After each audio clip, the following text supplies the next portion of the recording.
My name is Jim Goodin and I'm Vice Chairperson of the Mental Health Foundation Australia. Today we're going to be talking about obsessive compulsive disorder. Today we'll be dealing with panic attacks. My God, I suddenly realised it's Christmas! It's Christmas, everybody! The purpose of the Goody Show is primarily to educate people about current mental health issues, all these clinical conditions, but also how they relate to current issues that we're experiencing in our society at the moment, to the changes that we're experiencing. All stress is about change. We need to have the capacity to cope with that change. That's what good mental health is about. Practice some CBD. Come on with me. Breathe in. Breathe out. Watch. You're sure to be entertained with this show.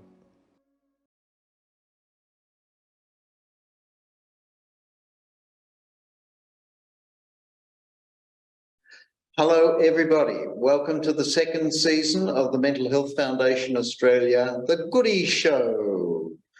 And I would like to introduce you to our co-host, Christina Chia. Hello everybody, welcome to the Goody Show, and I'm so delighted to be here today because we're talking about international students' mental health. I'm so excited to talk to Hannah today because I was once an international student from Malaysia. And our very special guest is Hannah. Now, Hannah, I just have a bit of trouble pronouncing your last name. Anusencion, is that right? Or So it's Hannah Anusencion. Anusencion. Yes. Anusencion, as in rising up into heaven. Anusencion. Yes, basically. That sounds delightful. Now, the reason we have Hannah on the show today is because the whole issue of overseas students and the mental health issues they face due to adjustment are quite profound. We have something like 200,000 overseas students studying in Victoria currently. Victoria has the most, the greatest preponderance of overseas students.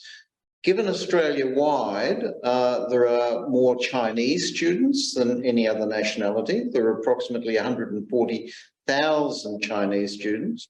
There are approximately 110,000 Indian students. There are something like 27,000 Malaysian students. And very important to you, Hannah, do you know how many Filipino students there are in Australia?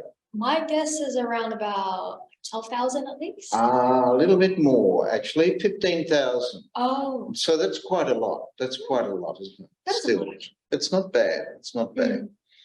Now, Christina, you've got some facts and figures about the value to the economy, the Australian economy of overseas students. In 2020, the Australian Government Department of Education, Skills and Employment said that the international education exports of international students generated $37.5 billion. So that's Australia. That's Australia-wide. Yes, Australia. How much was that again? 7.5 billion. That's huge. That would make my bank account very healthy, wouldn't it? That's right. But you know what would make my bank account very healthy? Even the amount of money that's generated by overseas students in Victoria, it's something like 12.6 or $13 billion in Victoria, which is quite remarkable. So there are lots of mental health challenges, of course, that students have, overseas students have, coming to this country. The changes, the assimilation, etc. All of these issues that we're going to discuss. I just have a rather funny anecdote about an overseas student who came from a fairly wealthy home, and he actually set fire to the curtains in the kitchen while he was doing some cooking, because cooking wasn't the thing that he normally did. And he thought, oh, I'll grab this fire extinguisher over here. Now, this is, you've got to be Australian to understand how important a thing like WD-40 is. It's a multi-purpose lubricant, but it's highly inflammable. Right. Well, he thought it was a fire extinguisher. and he sprayed the curtains with the WD-40, and of course the whole bloody kitchen blew up. Oh my gosh. Okay, so they're the sort of, I mean, that's a pretty extreme example, Yes. but nevertheless, these are the sorts of problems that overseas students can have. Now, Christina, I believe Yes. you're going to start off with some. I know, actually, Hannah, you know how, like, I've been an international student before, right? When I first come to Australia, it was really exciting. It's good adventure, and it's such a joy to have the opportunity Yes. and honor to study in a foreign land, right? And I know that sometimes with all this goodness, when you arrive in Australia, you have got this, it stretches your comfort zone. All of a sudden, you're in a foreign land, you got to juggle full-time study, some part-time work, right? And then your social life, Yeah. and also to make sure that you care for your mental health and physical well-being as well. So when you came here to Australia, how was your experience in terms of the language barriers or the cultural aspects of it? Oh, so as aforementioned, I am from the Philippines, right? So because of American colonization, English is sort of integrated into our curriculum already. So in that sense, we got a head start. Did it mean we were fluent? Absolutely not. I had not a terrible accent, but my accent was very pronounced. So sometimes people would like find it difficult to understand me at school. Like, oh, what did you say? The American accent. Yeah, and also I got mistaken as being American because that's the way we were taught English there. And here, Australian and English is very different. So there's a lot of confusion. And my tenses were horrible. Yeah. I mixed them up so much. The past, present, and future tenses. Absolutely. I was horrible. Yeah. I'll be like, what's an example? Well, I eat already instead of saying I ate already. Yeah. So it sounded like I was intentionally trying to make myself sound dumb, for lack of a better word. Yeah. But really, I just didn't know anything. I still do it till today after 30 years. It's just sometimes funnier, not gonna lie.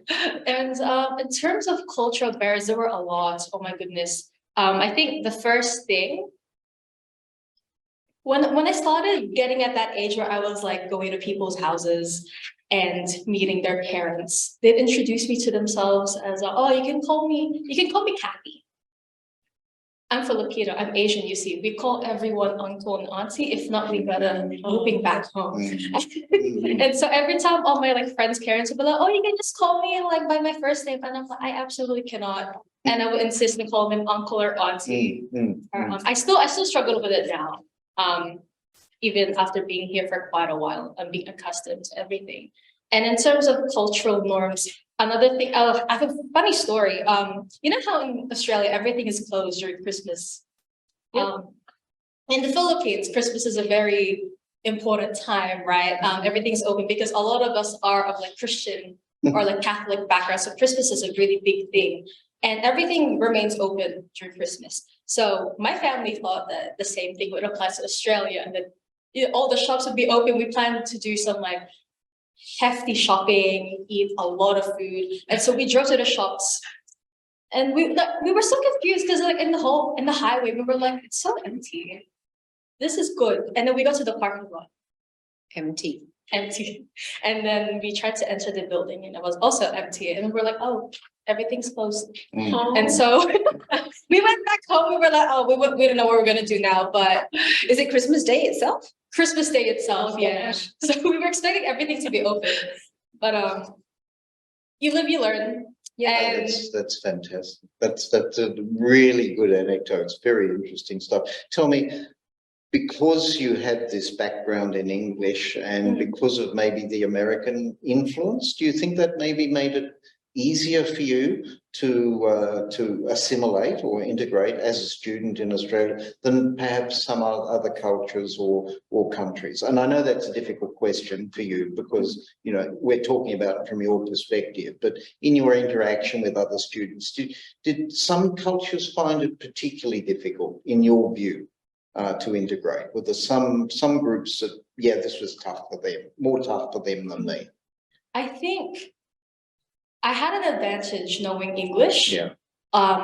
Because I found it very easy to communicate with teachers. And I think initially my school put me in, you know, that English as a second language Yes. program. Yeah. And a lot of my other friends from like diverse backgrounds, they ended up remaining in that program, but You were moved on. they decided for me to just not go through it anymore because my English was Mm. like already good enough already.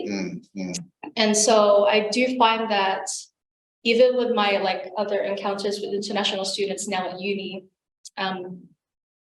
I can tell that they have an idea that they want to raise in class, for example, but because of the language barrier, because sometimes the language system or like the structure of their mother tongue is very different to how we would structure sentences in English. Yep. So they can't wrap their heads around it. So Yes. I can't name like a specific cultural background per se, Yeah. but I can see like a pattern with that, and it's really sometimes I'm there like, hang in there. Yeah. You're gonna it'll come to pass hopefully, but yeah, I would say, long story short, yeah, I did have an advantage. Okay. No, that's really interesting. Yeah, that's good to know. Yeah. Yeah.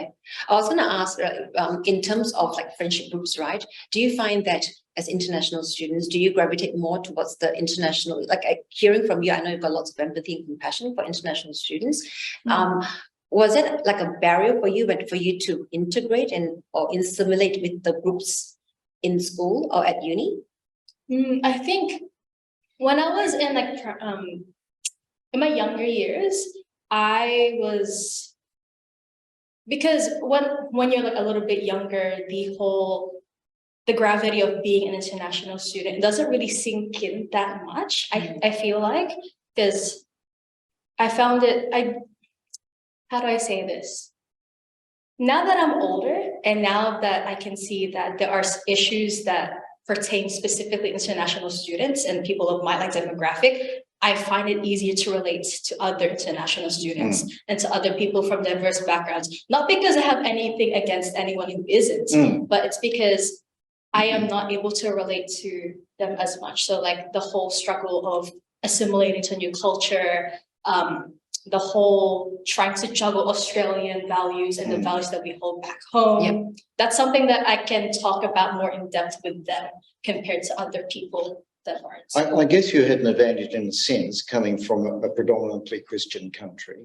I'm just wondering, for example, students from Indonesia who are Muslim, for example, can you see that might not be an advantage, such an easy fit, if you like, for that culture as students coming to Australia? Yeah, I do see, because I am friends with some people who are of Muslim background or just like non-Christian background. And it was easy for me because Australia is very There's a Christian tradition, I guess. But there is, yeah. I will admit that that is the case. And so I do notice some difficulty with trying to merge Australian values and other cultural values, especially from my friends of like Muslim backgrounds or like non-Western Christian background, basically. So we must get a student from a Muslim background at some stage in the future to talk about their experience because too. their experience would be very different from mine. Yeah, of course. But yeah, I think in hindsight, I think it's good that I recognize the advantages that I had. And it allows me to be more empathetic and to like put out more compassion, because I think that's very important for international students. They need as much of that as they can get. I was going to ask on that topic, right, in terms of, the differences in diversity in racial and everything. I've got a story, right? Like some 30 years ago, I was on a cafe having my meal. A stranger came and asked me and yelled at me, say, go home. I was shocked, like the way how it was quite aggressive to me. And then at that point in time, I was a bit embarrassed because everybody around just stared at me and just didn't know what to do. And I went home, I digested the whole thing, and I felt really actually sad. I was scared, had that bit of a fear. So that was my first experience on discrimination, racial discrimination. But that was like many moons ago, right? Did you encounter anything like that? I have two stories that come to mind, actually. So just for context, I was that typical like high achiever student in high school, like trying hard at everything, not because I was Asian and that was the like norm that was implanted in us, but because I was genuinely, I like to work for everything. So that's my context. So in year 9, year 8, year 9, there was a subject called Asian Studies, and we studied Mandarin. Now, obviously, Mandarin was not an exception. It was not my mother tongue, but I tried hard anyways because I'm that sort of person. And I studied a lot, and I studied a lot for Mandarin, and I can't speak a lick of Mandarin now, but I worked on it a lot back in high school. And then there was this one time my teacher called on me in high school, and I pronounced a sentence, and it was pretty good. I think out of my whole entire class, mine was the most fluent. And then this other classmate of mine was like, oh, but of course Hannah's gonna be good, she's Chinese. And obviously, look, like I don't expect everyone to know my ethnic background, like from just looking at me, because Filipinos are very ethnically mixed themselves already. So I don't expect people to know that I'm Filipino right off the bat. But at that point, I was like, I worked hard I'm good at pronouncing things because I worked hard at pronouncing them correctly, not just because I have this sort of predisposition. And God bless the friend sitting next to him. She literally like nudged him and was like, dude, she's Filipino. And it was justice. Like I didn't even have to like say anything. And I was like, thank goodness, some people still have sense. But yeah, that's one story. Another story, I'll make it really short, but it was quite sad. I have a little brother. He's very cute, very adorable. And he was around like what, 4, 5? No, I'm getting his age wrong. But yeah, he was quite like the little toddler stage, and he looks quite East Asian. And now, context, this was during when COVID was on the rise and people were in like lockdowns. He was playing at the McDonald's play area, and unfortunately, he had a cold, but it wasn't COVID, it was just a cold. You know how kids are always sick, right? Yeah.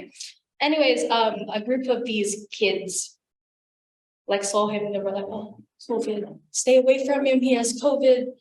And it was just, it was kind of sad, like he was just little. But good thing they didn't really do anything else.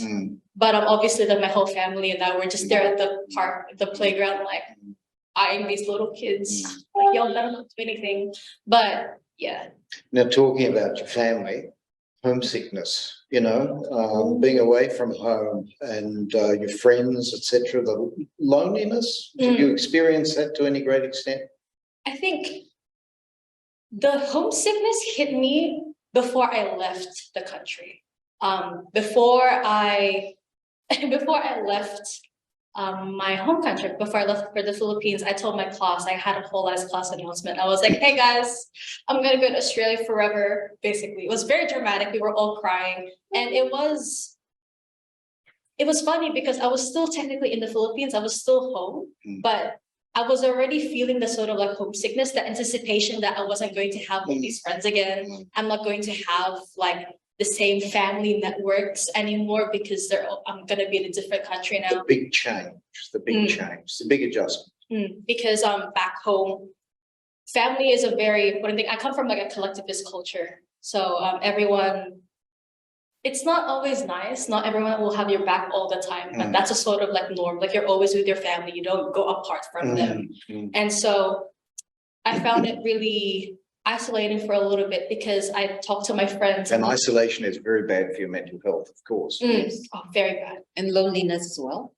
We felt lonely. Yes. Yeah, because all of my other friends, they'd be like, oh, I'm gonna go over to my cousins or like my aunts or my uncles. Yes. Or like, oh yeah, we're gonna have like a whole like family like gathering for Christmas, and we're there like, what family?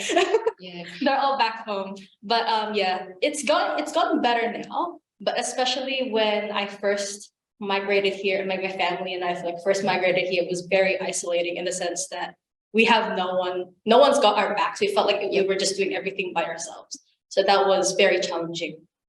Yeah. It's in a way it's great to be hearing this story because I'm sure whatever you're feeling, a lot of international students are feeling the same way. I felt that 30 years ago. And that's why when I talked about like the discrimination and all those, to hear what you had said earlier on, that was good because it wasn't as bad as it was years ago. Yeah, so it's improved a lot in that way. So, and I wanted to ask like this question here. So when you talk about schooling and studying, right? Very interesting to find out because you did obviously studies in the Philippines. And when you come to Australia, any sort of like, in terms of the academic delivery side of it, did you find any like major changes and did you encounter any challenges when you come here as an international student? Well, how do I say this? This isn't going to apply to every single international student. It's a case-by-case basis. But since I come from the Philippines, you know how Asian education is like. The moment you enter kinder, it's like exams straight away. You're reviewing for everything straight away. It's like the preparation here for like year 12, we've been doing that since kinder. So when I first migrated to Australia, I will be quite blunt. I found it a breeze.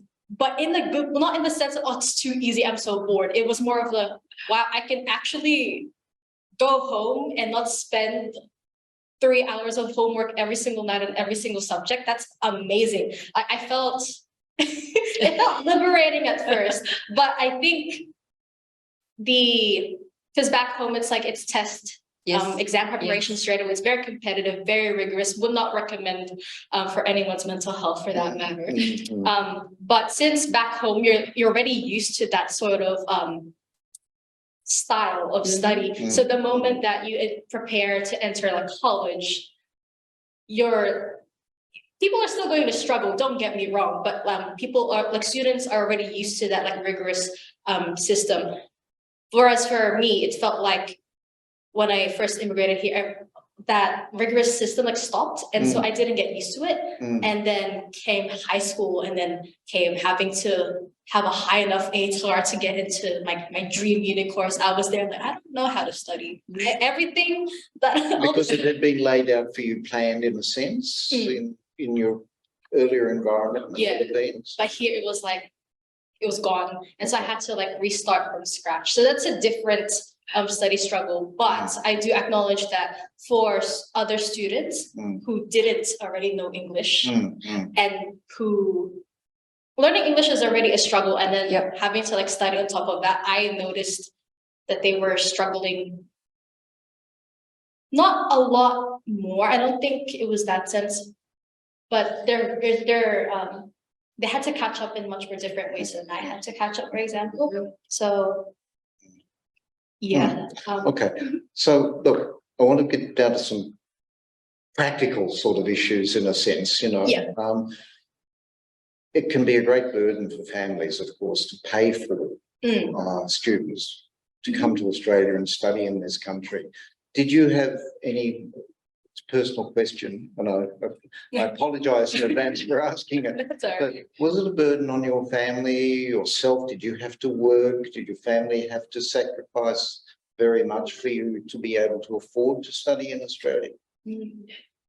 I think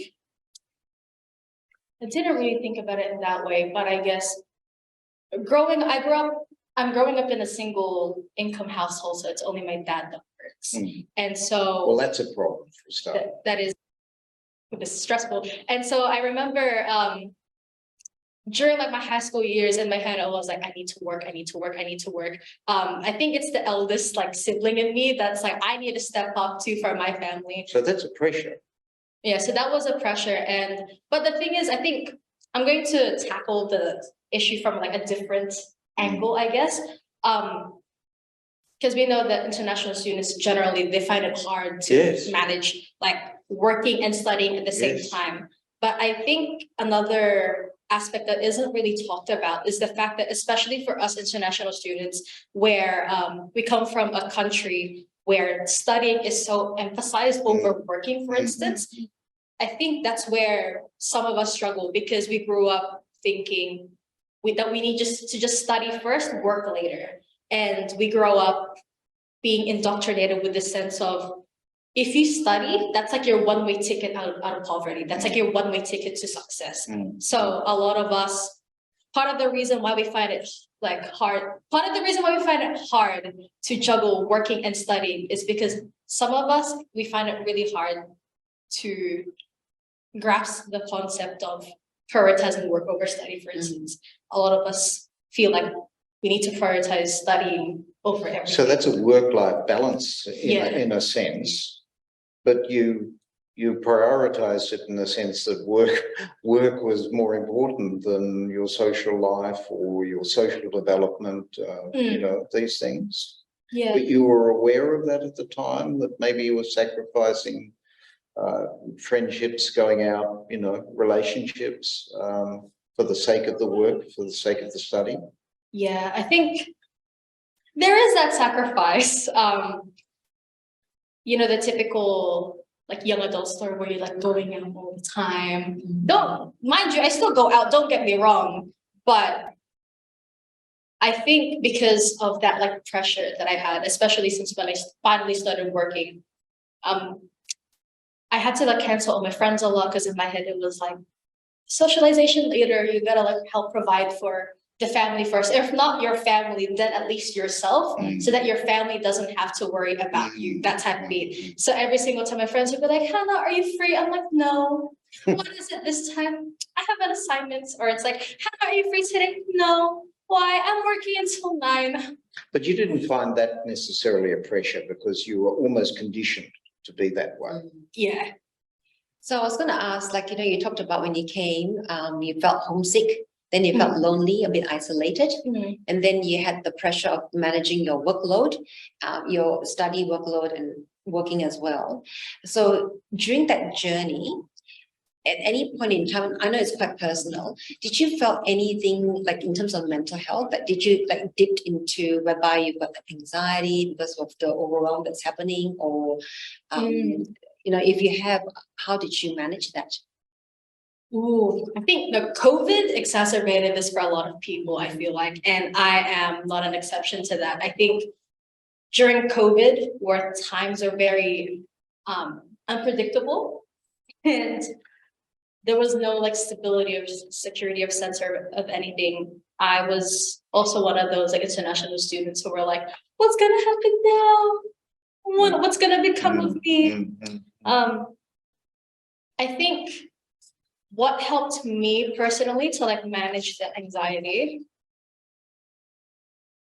Well, I'm not gonna sugarcoat it. I am like a practicing Christian, like a lot of Filipinos. So I know that for me personally, I know this isn't for everyone. I'm not trying to advocate something that isn't for everyone. And this is a personal journey. And I mean, we know that a spiritual element to one's life is incredibly important to one's mental health, whatever that element is. So please feel free to share. But yeah, I think the whole spiritual side of things is very underrated.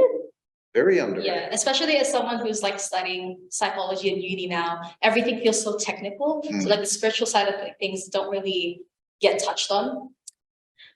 Important point this you're making. You're making a very important point. So a more holistic approach would be much more beneficial to a bunch more people. But I think during the pandemic, when the anxiety was really getting to me, I think like my faith it really did help me through, because it gave me that sense of, okay, you can't make sense of anything now, but it'll make sense later. So there was that. And I think also as restrictions eased and I was able to see people again and like, explore the outside world again, it gave me like that sense of hope. So yeah, I didn't mean to go on a whole like COVID tangent, but I think it's a really important. Yeah, it is very important to talk about, mental health, especially during the COVID, the lockdowns. And I think with international students like Jim, the level of anxiety goes up. And also we didn't talk, there's lots to talk about, for example, visa regulations, like visa requirements as an international student, right? So did you encounter any issues when you came in as a migrant?